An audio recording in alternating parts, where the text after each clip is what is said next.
লখিমপুৰত অবৈধ ভূমিখননৰ বিৰুদ্ধে বন বিভাগৰ তীব্ৰ অভিযান মাটি ভৰ্তি 3খন ডাম্পাৰ সহ এখন এক্সকেভেটৰ জব্দ গোৱালপাৰাৰ লখিমপুৰত অবৈধভাৱে ভূমিখনন কৰা ডাম্পাৰৰ বিৰুদ্ধে মাৰাথন অভিযান বন বিভাগৰ এক গোপন সূত্ৰৰ পম খেদি লখিমপুৰৰ আঞ্চলিক বন বিষয়াৰ নেতৃত্বত বনকৰ্মীৰ এটা দলে নিশাৰ ভাগত চলাই অভিযান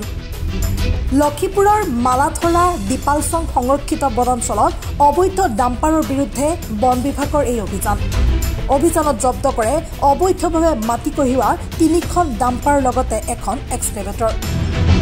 জানিব পৰা মতে নিশাৰ ভাগত মালাথৰাৰ এখন ভিতৰুৱা ঠাই দীপালচুঙত এক অসাধু চক্ৰই অবৈধভাৱে চলাই গৈছিল মাটি খনন কাৰ্য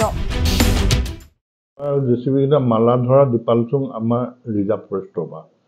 এটা পাৰ্টিয়ে ৰিজাৰ্ভ ফৰেষ্টত মাটি কটা উদ্দেশ্যে সোমাইছিলে আৰু মাটি কাটিবলৈ আৰম্ভ কৰিছিলে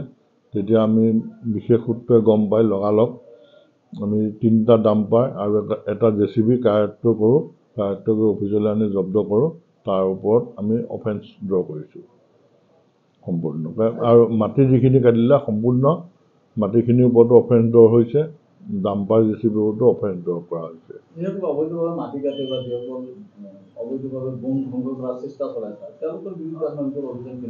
আমিতো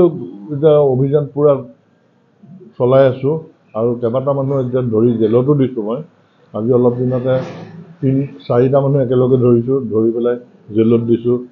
কমপ্লিট বহুতকেইটা মানুহ জেলত পঠাই আছোঁ যিখিনি মানুহে অবৈধ কাম কৰিছে ওলাইছে সেইখিনি সম্পূৰ্ণভাৱে আমি জেলত পঠাইছোঁ অভিযানটো সদায় অব্যাহত ৰাখোঁৱেই মই সদায় লখিমপুৰৰ পৰা আক্ৰামুল হুকৰ ৰিপৰ্ট এনি ভাৰত 24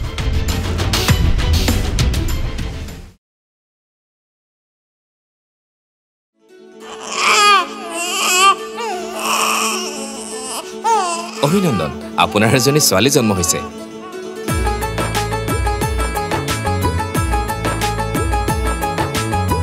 লাহি পাহি এজনী পৰি